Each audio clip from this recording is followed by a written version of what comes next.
On last night's show, I dismantled the tsunami of rank Remoaner hypocrisy that followed these comments by Boris Johnson at the weekend.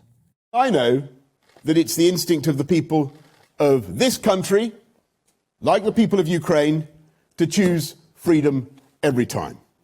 When the British people voted for Brexit in such large numbers, I don't believe it was because they were remotely hostile to foreigners. It's because they wanted to be free. Now, Remoaners everywhere howled an outrage at the comparison. The only problem is the same Remoaners have seized every opportunity to link Brexit and Ukraine since Putin's tanks first rolled in. Well, Brendan O'Neill says Boris was right and those fuming against him are angry because they saw that he threatened to expose their shallow, contingent commitment to the ideal of national sovereignty. As he put it in a brilliant column, actually, for The Spectator, they wear Ukrainian-coloured ribbons, hang the Ukrainian flag in their living room windows, cheer brave President Zelensky for defending Ukraine's national identity and sovereign rights. And yet some of these people spent much of the past 6 years denouncing flag-waving Brits as xenophobes.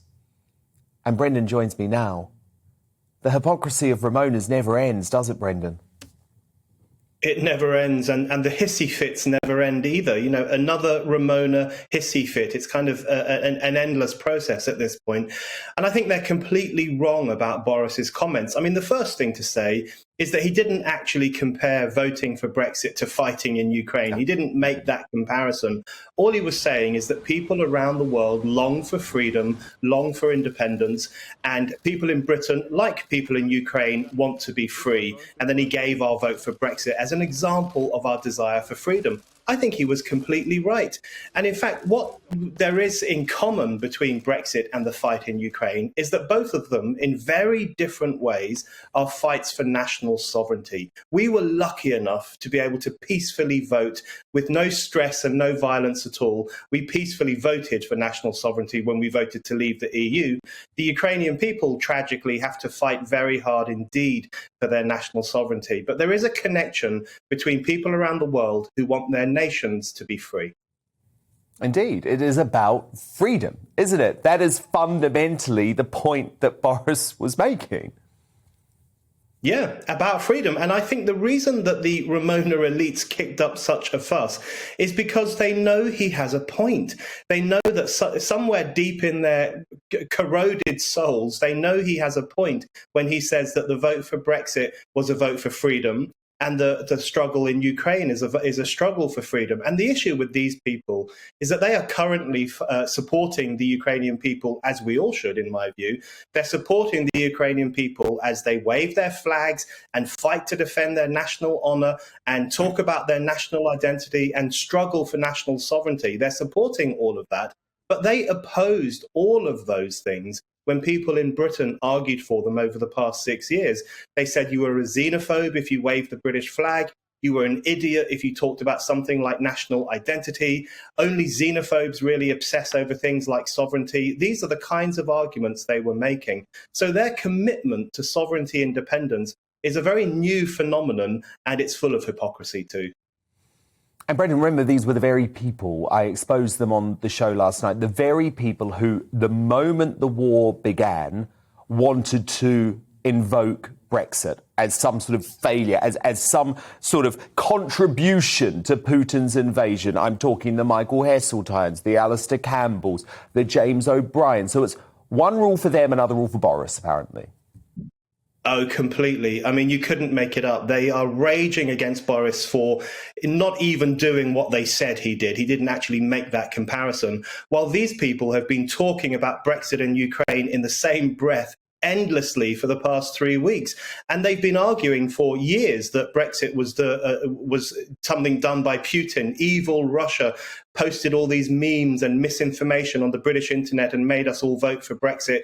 Or even worse, they compare Brexit to the 1930s and the rise of Nazism. You know, who could forget David Lammy saying that some of the Tories in the European Research Group are like Nazis, if not worse. You know, these people have been making the most insane, ridiculous comparisons between Brexit and Nazism or Brexit and Putin's Russia for a long time. So they need to lay off Boris, because all he did was make a sensible point about people's yearning for freedom. It is actually they who have been making twisted comparisons between Brexit and other world events. No, it has. It has been them, and it's not what Boris did. But Brendan, I'm sorry, you can hardly say that the EU has had a particularly good war. And in fact, it has been our independence. It has been Brexit that has allowed Boris to take this leading role on the world stage. And remember, he's the one that stopped the appeasement by Germany and by France in the early days of this conflict.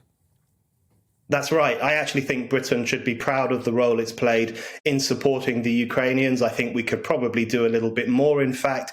I think lots of people in this country are very concerned about what's happening in Ukraine. They want the Ukrainians to win. They want them to have freedom and they want them to have peace.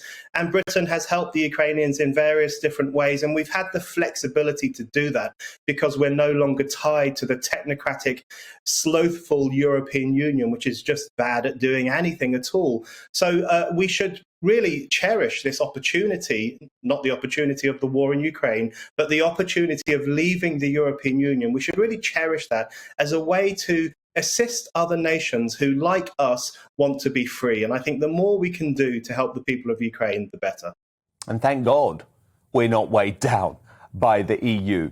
And actually, Liz Truss concerned that France and Germany already looking for an early way out, already looking to give in to lots of Putin's demands. And whether that's right or wrong is a separate discussion. But the issue is, Brendan, why are they doing it? And they're doing it for pure economic reasons, because they have become far too dependent on Russian energy.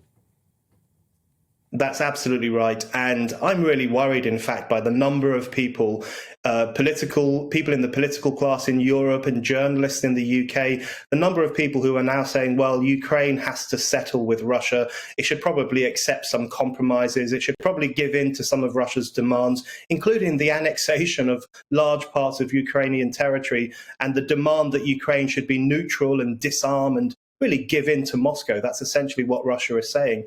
I think that's completely wrong. All of us want this war to end, but we surely also want Ukraine to remain a free, sovereign nation that determines its own destiny.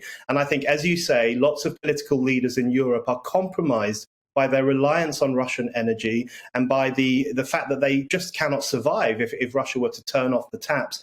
And so they are driven by a pretty ulterior motive, an ugly ulterior motive, where they want to defend their own interests rather than the interests of the Ukrainian people. And we've got to get our priorities right. The important thing here is freedom for Ukraine, and that's what's got to override everything else. Brendan O'Neill, thank you so much. We'll speak again next week.